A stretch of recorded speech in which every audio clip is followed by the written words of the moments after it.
Hello, everyone, and welcome to another episode of Record Club. It is me, your host, Sean, back for another week, back from Kansas City. I was gone all last week, and so Rocco and I recorded that episode we just watched of Kiss a little early so I could be gone for the week. But I am back now, just got home from, Kansas City. We were there for Lennon's dance competition. She did great. She won. Oh, shoot. What was the thing? What was the name of it? Okay, well, Lennon is actually here, and she's reading she's reading, I think, Percy Jackson, and she's in Johnny's booth. So if she wants to talk and say, what did you win, Lennon? First overall. First overall, and what was it? National championship or something? Yeah, it was national champion. National champion. My daughter, a national champion. So proud. So proud. Anyways, so we had a great time in Kansas City, and we're back now. Let me tell you, you know how like little weird things happen with Record Club? I feel like little like signs or whatever. Not that this is the biggest deal ever, but when we got to our hotel, our room was 221. It's like, that's the album I'm doing this week. Huh. Not the biggest thing in the world, but I thought, like, that's weird. And that kind of shit happens all the time. So this was a 221 type week. We got Rage Against the Machine, their self-titled debut album, which I had never heard all the way through before. This was the first time I've listened. I mean, I've obviously heard several of these songs many, many times, but the whole thing as a whole, together in one go, this was the first. I will say that since I was a kid, this album artwork always freaked the shit out of me. I never really liked it. Obviously, it's a very disturbing photo. But it was... the photo itself is of a Vietnamese Buddhist monk. I cannot pronounce his name. Thich Quang... I can't pronounce it. But he burned himself to death in Saigon in 1963 to protest the murder of Buddhists by the U.S.-backed prime minister. So I guess when this picture was taken, it was, globally became a huge deal in the news stories and all this, because it's wild. And John F. Kennedy said no picture has done more at the time to like incite people and to like get people riled up than this photo. This photo was revolutionary in that sense, and I guess that's why they chose it for this album, to get people fucking mad, because they're mad. They're pissed. I was truly shocked, actually. I thought, going into this, and when Rocco picked it, I was like, okay, I think I know what I'm in for. I had no idea that this album came out in 1992? Are you fucking serious? 92? That's crazy to me. Like, I honestly, I was like, well, when did... I'm just thinking of rap albums. When did Wu-Tang Clan's 36 Chambers came out? And that was 93. This came out before that? I mean, maybe it's the fact that, they were in the Matrix movie or something like that. I thought they were a late 90s thing. I did not realize that they were going so early. Their demo album came out, which was called Killing the Name of, came out in 1991, and it had 10 songs, 7 of which are on this album. And that kind of that was circulating a lot. Then a lot of record labels showed interest in Rage Against the Machine. Epic Records, I think it was Epic Records. Let me just double check that, because I would hate to have that wrong. Let's go to the actual thing. Sorry. It was Epic. Okay, good.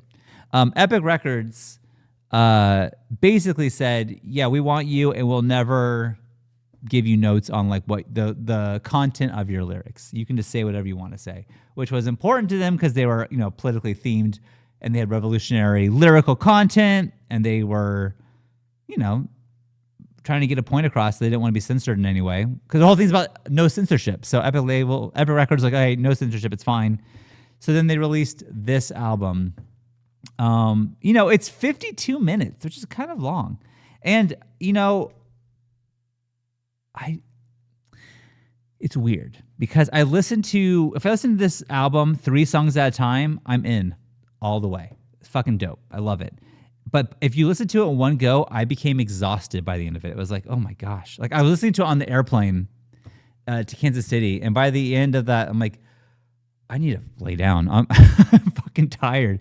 It is nonstop, like heavy protest, rage music. You know, it's fucking wild. Which is not, I mean, that's what they're going for, right? But like, for me to like enjoy it more, I found if I took it in little chunks, I liked it a lot more, and I wasn't so tired. That's just me. I don't know how you guys feel about that. Let's go through a little bit and let's go listen to a couple songs, and yeah, let's see what we think about Rage Against the Machine. What's funny up there?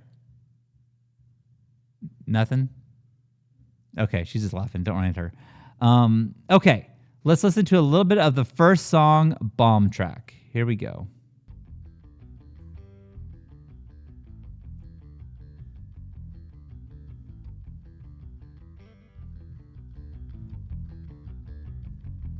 Starts off slow, right?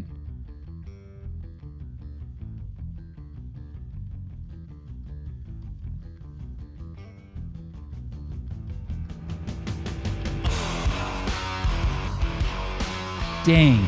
Off the bat, dude. What the? Wow.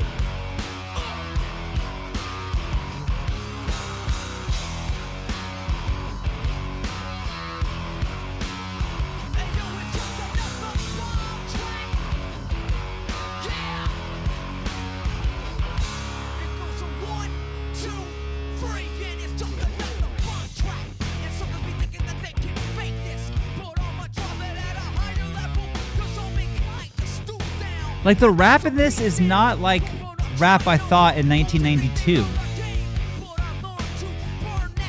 Right? Like this seems like it's like ahead of its time, well ahead of its time.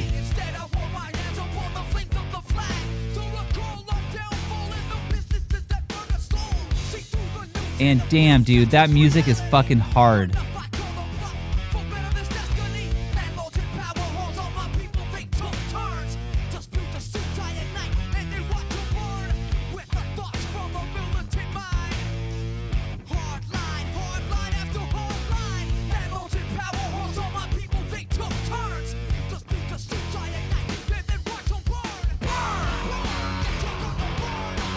Damn, dude. I mean, off the bat, this is the first song on their first album, and it fucking hits that hard? Jesus Christ. That song's not fucking around. Like, any of these songs aren't fucking around, but goddamn, like, that is like, you know, what a way to start it. This song was their third single, and then it's about the social inequality, proclaiming that landlords and power whores are gonna burn. They're not into the landlords. They're not into the power whores. They fuck them all, right? The cover of this single features the famous image of Che Guevara, and the music video was a group playing in a cage, being shown to journalists inside a cage after the capture of who was it? Abimael Guzman, being shown to journalists inside a cage by the Peruvian military. You know, these guys are, I don't know. They're like, to me, they're like, oh, you know what's going on in the world and you don't like it, but like, I don't know what the fuck's going on in the world. Not really. These guys know like everything. I guess from what I read, now this album was just put onto Apple Music's 100 best albums of all time, and like 97 or something. It's like higher up there, but still it's on that list. And I was listening to a 3-minute talk about why they put it on the album, and I guess they were saying that De La Roca's parents and Tom Morello's parents were both like activists and like protesting all this crazy shit. So like they were born into being this. This was like what they were always taught, you know? So what was I going to say?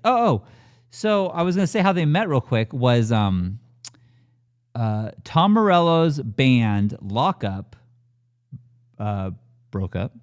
And the drummer, John Knox, encouraged Tim Comerford and Zach De La Roca to jam with Morello as he's looking to start a new group. And then Morello soon contacted Brad Wilk, who had unsuccessfully auditioned for both the band Lockup, which Tom Morello was in, and a band that would later become Pearl Jam, a band that I hate Pearl Jam. I do not like Pearl Jam. And when I have to get to Pearl Jam that week, it's going to be a dark week. I'm not going to look forward to it, but that's just me. Anyways, so then they formed this, Rage Against the Machine. Okay, so let's listen to the next song, which is arguably one of their biggest songs. It was the first single, and it really was what started, that got them well known. And it's the song Killing in the Name. What a start, right? What a start.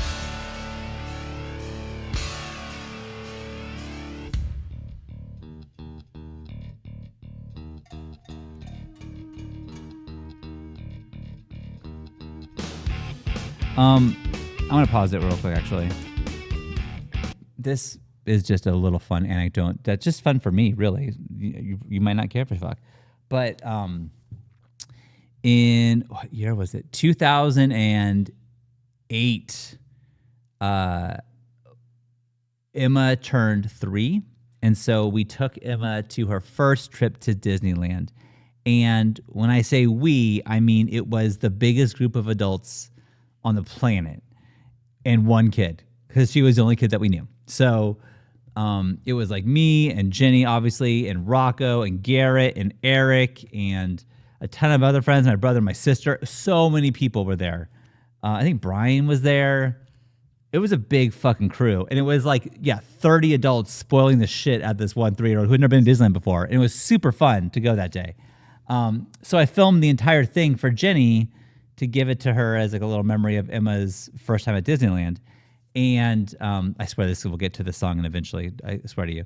So I filmed the entire day, and then I edited like a half an hour video. And honestly, like a lot of it's like us on the teacups or the goat, whatever, just being like the carousel. And just, it's a fun little half hour video of a 3-year-old experiencing Disneyland for the first time. But to start it, for some reason, I thought it'd be funny to have this song as the intro to that video, because it doesn't go with it at all. I thought it was funny. So it's I introduced the people, so it's like bump bump bump. It's like picture of the person and then like their name, do picture of Rocco, name Rocco, whatever. I edited this whole thing, and then when he says killing in the name of, I put happy birthday Emma. I say that instead, and it's so dumb. It's so dumb.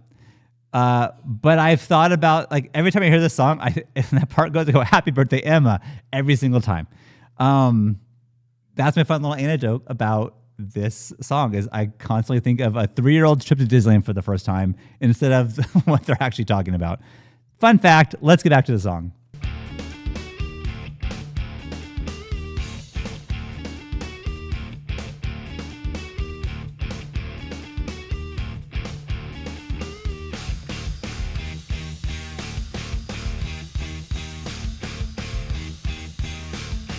Happy birthday, Emma!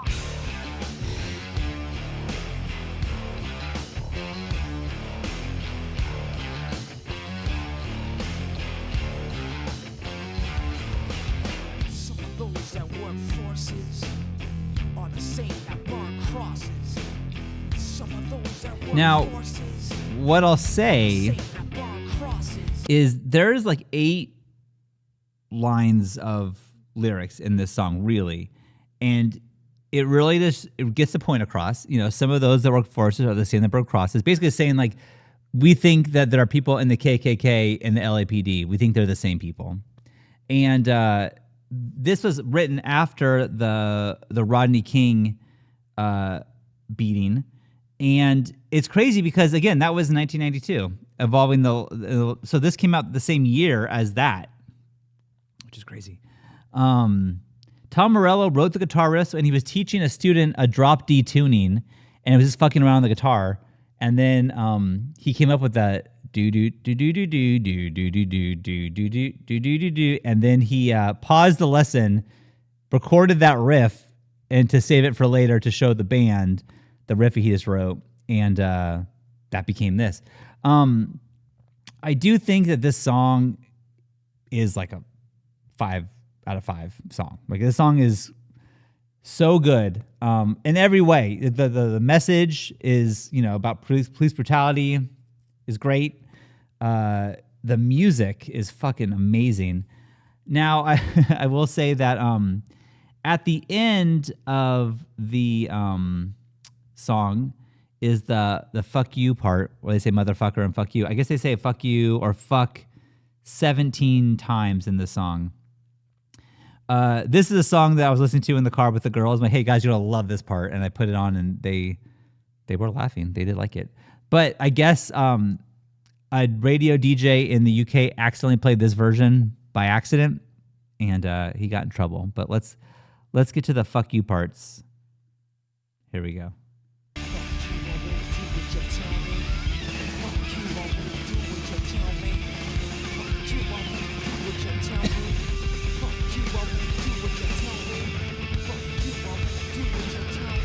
Damn. They're fucking mad, bro.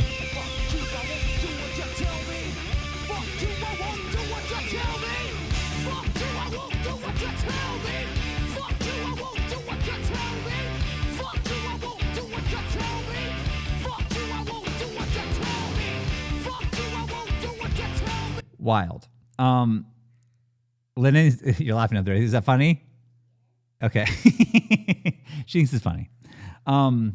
You know, this, like, I remember hearing this when I was, I don't know, like 15, and I was like, yeah, thinking about, like, you know, my parents asked me to clean up my room. Like, that was what this was about, which obviously is dumb, but I remember being like, yeah, I'm not picking up this trash. That's right, fuck you.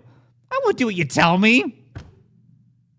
That's not what they're talking about, and the song is not me cleaning up my bedroom. That wasn't about that. But that's what I took it as a 15-year-old. This song is great. Like, this song should be on the best songs of all time list, I think. I think it's great. All right, the next song is Take the Power Back. And we're not going to go through every song on this album, but we'll go through the heavy hitters. So this is another one. I'm going to skip ahead a little bit.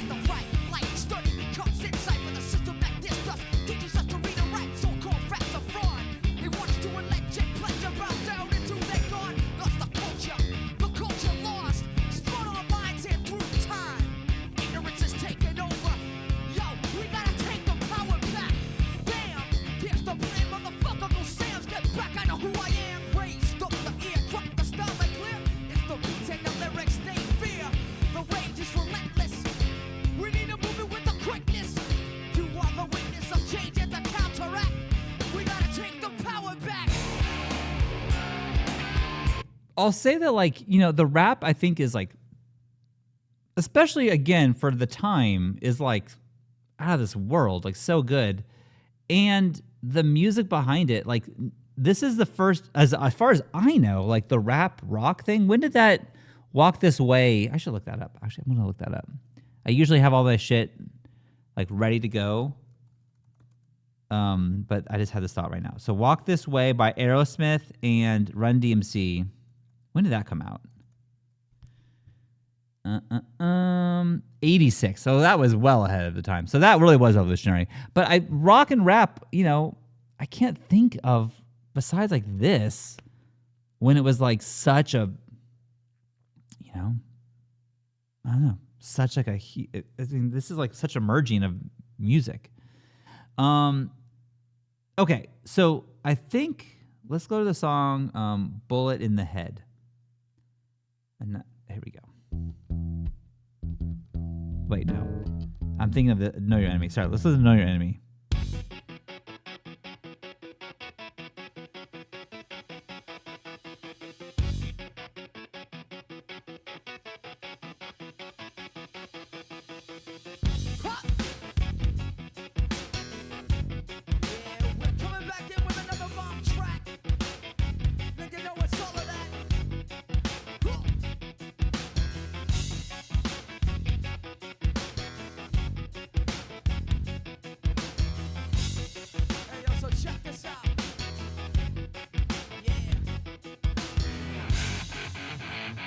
So this song contains a lot of anti-war, anti-authoritarian lyrics. What I did not realize, and I don't know how this worked out. Let me go ahead a little bit.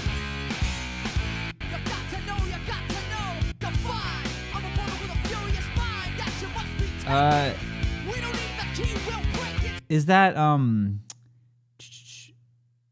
the chorus lyrics were it features Maynard from Tool.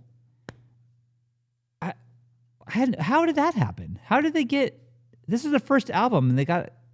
Was Tool a thing? When did Tool come out? What the? Like what? Tool formed in 1990. Yeah, I don't know. I don't know how they got Maynard, but Maynard is in this song, which I had no idea. That was news to me. So, you know, again, we're learning shit. We're learning all this stuff. And it seems like to me, all this shit is connected. Like all these people know somebody who knows somebody who knows somebody who knows somebody. And then like all these connections that we've come to. But I don't think we've gotten Tool on here yet. I wonder if Tool is on here. Probably. But crazy, right? That blew me away. So I wanted to discuss that real quick. Okay. Now we're going to listen to the song called Wake Up.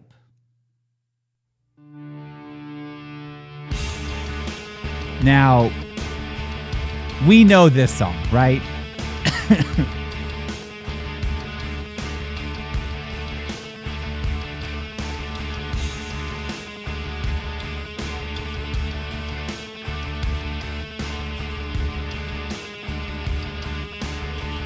Now, this is in The Matrix, right? This is the end. At the end credits of The Matrix. So this is where I first heard this song, I think. And it's the perfect song for Neo to hang up and then fly off. Oh. Oh my God. I get the chills every time I hear that just because of The Matrix. So good.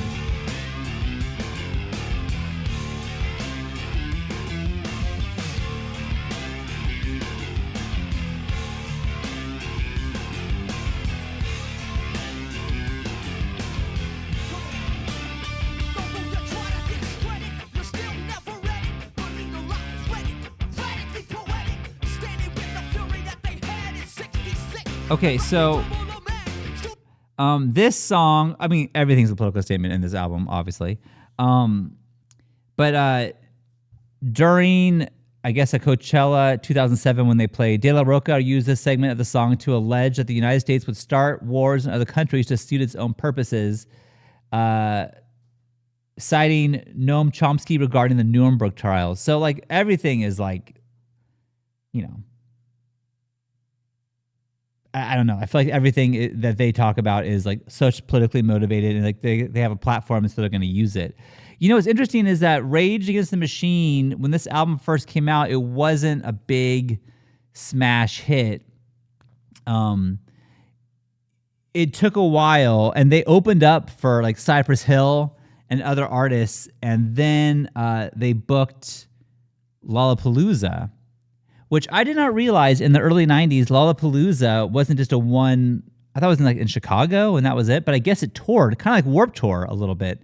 And so it would tour around, and so Rage Against the Machine was put on that tour, and most of the time they were saying that like that would sell people on them. Like they didn't know what they were, they would play that, and then it would, you know, they'll go out and buy their album. So by the end of that tour, I think the album went like 3 times platinum or some crazy shit like that. But before they sold like 200,000 albums. So like this tour, like launched them into like, you know, MTV was talking about them playing all, you know, killing the name up. It became a huge thing. So, you know, the music was good. The message was good. They just had to get people to find it, you know? And so so then they did, and goddamn.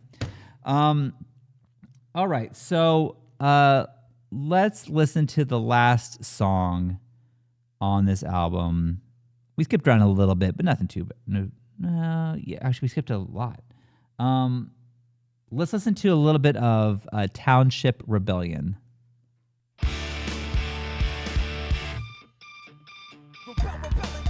Okay. Now, I'm bringing this song up because this song doesn't really do it for me all the way. The music isn't as like catchy as the other ones. And this is the part of the album when I was listening to the whole thing, like, I am tired. I am so tired. And I hate the world as well. I think a lot of it fucking sucks, but man, I can't hear about it right now, you know? This is good though. Damn, Tom Morello is a fucking genius, dude. He's so good.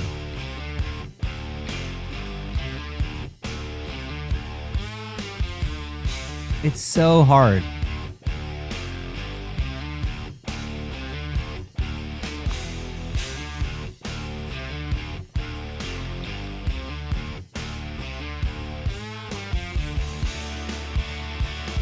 Yeah, so you thought you could get with them all rhymes to fill your mind. Thoughts, battles, fought, lessons taught. Yes, others played the fitness, then felt like a gymnast. Raise my fist and resist. All right, so yeah, so again, the music in this, like I said, it wasn't great earlier on the song, and then they played. I forgot about that fucking chorus. That it's so good. That's really good. But yeah, I don't think you should take any songs off of this album. There's not like a song that's like, oh, this song sucks, you know. But I do get tired.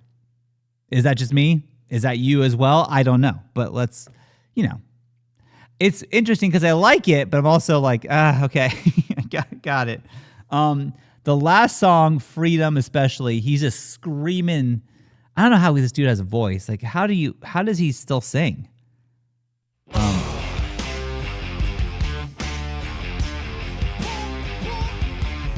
I mean, people always talk about how Tom Morello is one of the greatest artists and like guitar players out there, and I gotta agree, dude. He's so good, and he's so smart.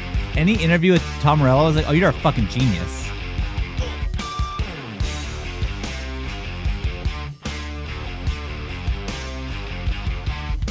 Solo, I'm a soloist on a solo list. All live, never on a floppy disk. Inca, bottle of ink. Some rebellion, drawn up by the thoughts I think.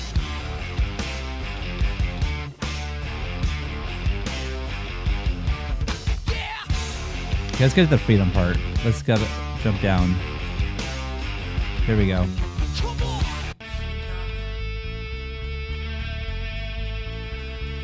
Yeah. Freedom. Wait. Freedom.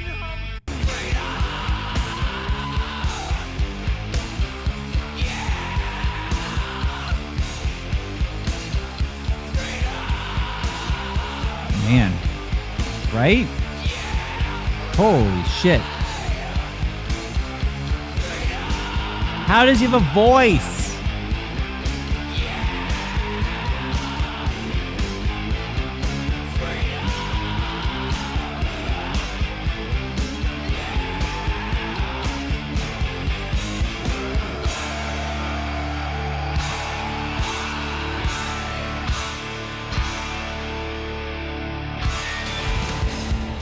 Damn. And that's the end of the album. That. Wait.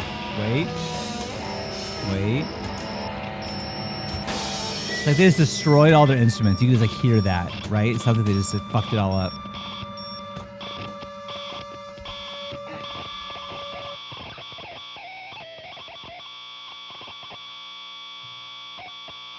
Damn. Wild, right? I mean, Jesus. I mean, that's... I did end that album like, holy shit. You know, like, it is like, I knew what I was getting into, but can you imagine like not knowing what this was and then putting this on? Like, whoa.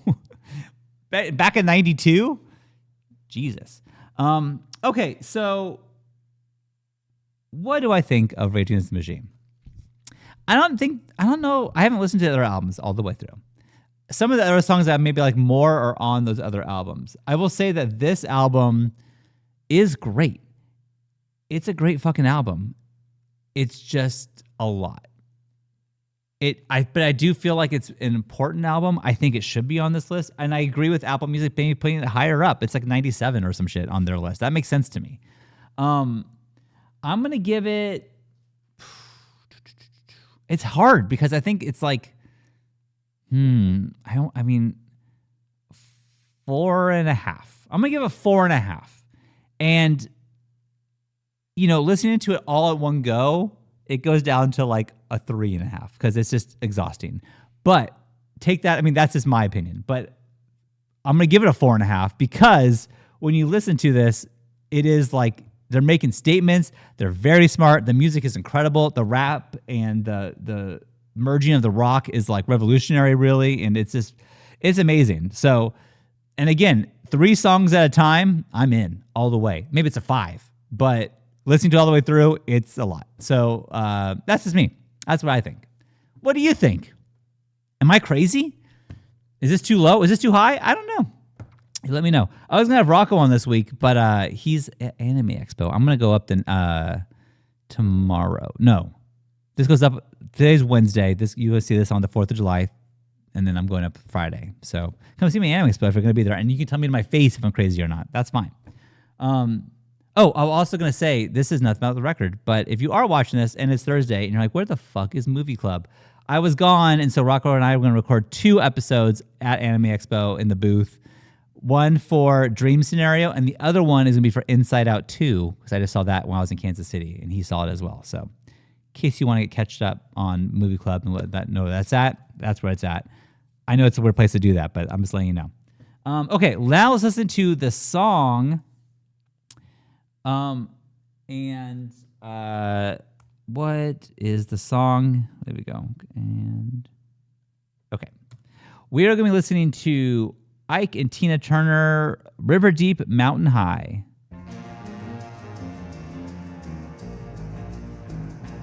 When I was a little girl, I had a rag doll, only doll I've ever owned. Now I love you just the way I love that rag doll, but only now my love has grown, and it gets stronger in every way. I don't think I've heard this song before.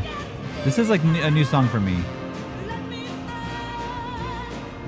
but it gets higher day by day. And do I love you, my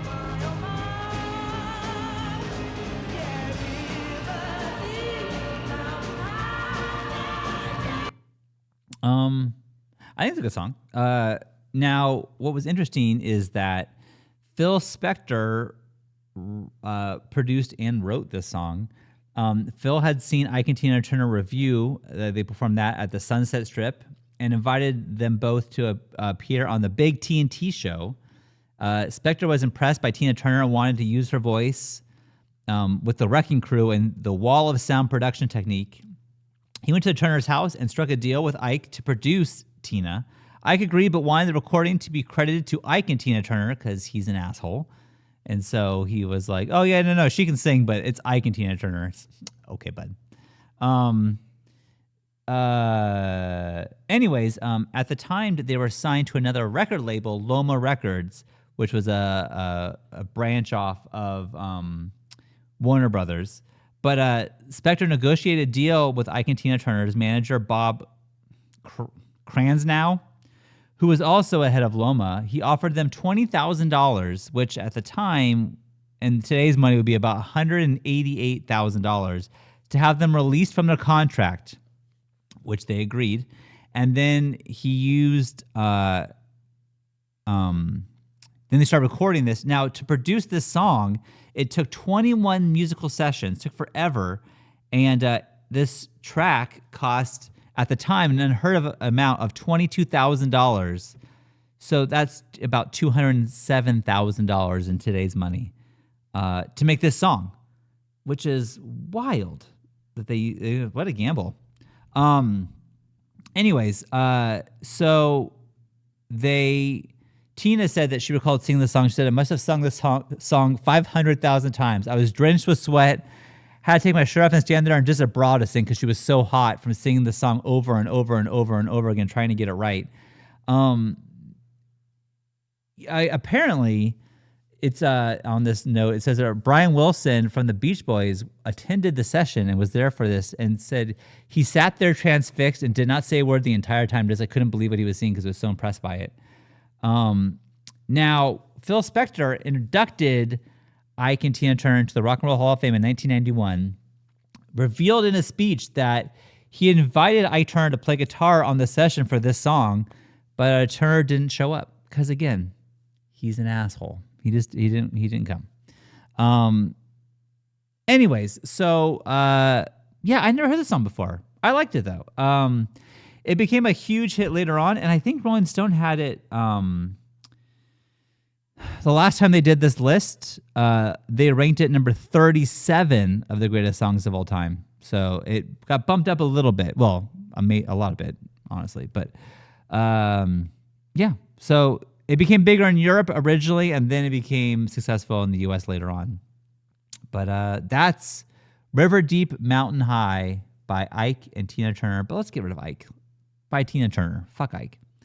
I'm going to give the song a 3.5. I think it's good. But, never heard it before, and it wasn't as catchy. It wasn't that catchy. Okay. It is time for me to pick another song. So I'm going to get my little helper. Linda will come back down and do that for me. Okay. Come on down. She's going to come on down, and she is going to pick the song of the next album for me. Hope you guys had a good week. I had a great time in Kansas City. I had so much fun with my family, and we went to a Royals game. We went to the Negro League Baseball Museum. That was incredible. Such history there. I love baseball so much, and that was like so important to see, I thought. Hey, Lenny. All right, come on. Come on. We can sit right here so they can see you. Here we go. Oh, this girl danced so good. Oh, my gosh. What a little dancer. Okay. You want to pick? How's the book? Good. Yeah. How far are you? Now I'm 5 chapters. 5 chapters? Dang, girl. Okay. What'd you get? 277. 277. All right, we're staying in the 200s. 277. What did you pick, Lennon? We got The Diary of Alicia Keys by Alicia Keys. You know what that means? That means that I think Mommy's going to be on next week. So that'll be fun. We'll see. I think she does Alicia Keys. Maybe I'm wrong, but I think she does. So 277 for the song is Bo Diddley, and the song is called Bo Diddley. So we're listening to the Bo Diddley song from 1955. Have you heard this song before? Do you love Bo Diddley? Yeah, I don't know what it is either. I have no idea what that is. All right, everyone, thank you again so much for watching. Thank you for supporting the Patreon. And yeah, let's listen to a little bit of Alicia Keys and listen a little bit of Bo Diddley. All right, Lennon, can you say goodnight? Good night. Can you say, we sure love you? We sure love you. Okay, and now say something off the cuff. Whatever you want. Say whatever you want. Go ahead. Bye. That works.